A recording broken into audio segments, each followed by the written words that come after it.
सिंहासन बत्तीसी की 25वीं कहानी। त्रिनेत्री पुतली की कथा। एक के बाद एक करके लगभग 25-24 पुतलियों ने राजा भोज को महाराजा विक्रमादित्य की कहानी के जरिए 24 गुणों के बारे में बता दिया था, जिसे जानकर वह बहुत हर्षित हुए। इसके बाद बारी थी 25वीं पुतली की। जैसे ही राजा भोज सिंहासन की ओर बढ़े, उन्हें 25वीं पुतली ने रोक लिया और कहानी के माध्यम से महाराज विक्रमादित्य के एक और महान गुण के बारे में बताने लगी। महाराज विक्रमादित्य अपनी प्रजा को अपनी संतान के जैसा मानते थे और हर हाल में सुखी देखना चाहते थे। इस कारण वे भेष बदलकर अक्सर नगर में घूमते और प्रजा के दुखों को जानकर उसे नीति के अनुसार दूर करने की कोशिश करते थे। शायद यही कारण था कि महाराज विक्रमादित्य की प्रजा सुखी और संपन्न थी। उनकी प्रजा में एक ब्राह्मण और एक भाट का परिवार ऐसा भी थे जो कि बहुत गरीब था, लेकिन कभी भी उनकी कोई शिकायत नहीं कि और जितना मिला उतने में संतोष करते थे। वे और लोगों के जैसे राजा के पास कभी भी अपना दुखड़ा लेकर नहीं गए। उनका मानना था कि उन्हें भगवान जो ज़रूरत के हिसाब से पर्याप्त अन्न और धन दिया है। धीरे धीरे समय बीतता गया और अब ब्राह्मण और भाट दोनों की पुत्री की आयु विवाह योग्य हो गई थी, लेकिन उनके पास इतना धन नहीं था कि वे अपनी पुत्रियों का विवाह करवा सके, क्योंकि वे दिन भर में जितना भी धन अर्जन करते थे वह केवल उसी दिन के लिए ही पर्याप्त हो पाता था। दोनों के पत्नियों ने अपने पति के सामने पुत्रियों की विवाह की और अपर्याप्त धन की बात कही।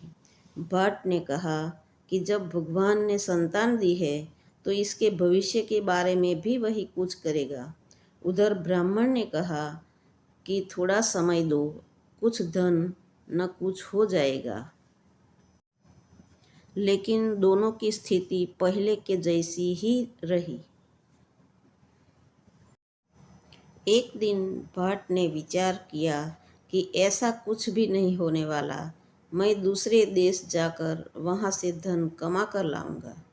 इधर ब्राह्मण ने सोचा कि वह जिन यजमानों के यहाँ पूजा पाठ करता है उनसे कुछ बात करके देखूंगा। भागने दूसरे दिन भी गमन कर दिया भाट ने और कई देशों में जाकर सेठ, राजा, महाराजाओं को अपने नाटक और मजाकिया बातों से हंसा कर खूब खुश किया और बदले में उन्होंने भाट को बहुत सा धन उपहार के रूप में भेंट दे दिया। जब पुत्री के विवाह योग्य धन इकट्ठा हो गया तब उसने अपने राज्य की ओर प्रस्थान किया, लेकिन पता नहीं कैसे मार्ग में चारे लुटेरों को उनके धन की भनक लग गई और उसे लूट लिया। वह निराश खाली हाथ घर आ गया और अपनी पत्नी से कहा कि मैंने पूरा प्रयास किया, लेकिन शायद भगवान को यही मंजूर था। अब वो ही पुत्री के विवाह की व्यवस्था करेगा। तब दुख और गुस्से के आवेश में पत्नी ने कहा कि तुम तो ऐसे बोल रहे हो कि जैसे भगवान राजा विक्रमादित्य को सपने में कहेगा। हमारी मदद करने के लिए। भट्ट ने कहा, क्या मालूम ऐसा ही हो। महाराज विक्रमादित्य ने भट्ट की बात सुन ली और हंसते हुए आगे बढ़ गए। वही दूसरी ओर ब्राह्मण ने भी अपने यजमानों से घुमा फिरा कर धन की बात की, लेकिन किसी ने भी उसकी बात पर गौर नहीं किया। और वह भी खाली हाथ अपने घर आ गया और अपनी पत्नी को सारी बात बता दी। तब पत्नी ने कहा कि अब भगवान कुछ नहीं करने वाले। आप कल महाराज विक्रमादित्य के पास जाकर उनसे उनसे ही मदद की गुजारिश करो। तब ब्राह्मण ने कहा कि मैं ऐसा ही करूँगा और कल ही महाराज विक्रमादित्य से मदद की प्रार्थना करूँगा। दूसरे दिन सुबह सुबह ही महाराजा विक्रमादित्य ने 2 सैनिकों को भेजकर ब्राह्मण और भाट को दरबार में बुला लिया। महाराज ने भाट को 10 लाख स्वर्ण मुद्रा दी और विवाह की शुभकामनाओं के साथ विदा किया। वही दूसरी ओर ब्राह्मण को केवल 10,000 स्वर्ण मुद्रा देकर ही विदा कर दिया। तब महाराज से एक दरबारी ने पूछा कि महाराज, आपने दोनों में भेदभाव क्यों किया? महाराज ने उसकी वह बात सुनकर कहा कि भाट ऊंची जाति का न होकर भी भगवान पर भरोसा रखता था और मुझे अपने भगवान का प्रतिनिधि बनाया था।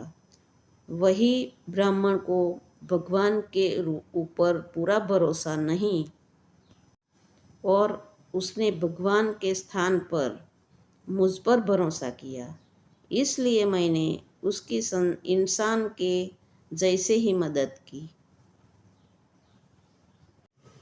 दरबारी ने महाराज की नीतिपूर्वक की गई मदद की प्रशंसा की और अपने स्थान पर बैठ गया।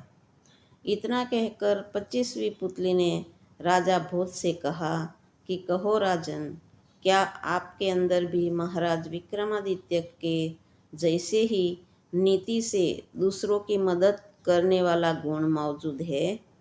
यह सुनकर राजा भोज ने अपना सिर नीचे कर लिया और 25वीं पुतली भी अन्य पुतलियों के जैसे वहाँ से उड़ गई।